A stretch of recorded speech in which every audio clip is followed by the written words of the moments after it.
Hello friends, welcome back to my channel. In this video tutorial, I will show you how to change language on Skate game. So for that, first you need to launch Steam, and after that go to the library section.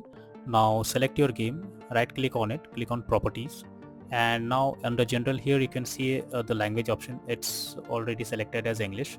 From here you can select whatever languages you want, and after that close it, and then check if the language is changed or not. You can also restart your PC once, and then you can play the game on that particular language.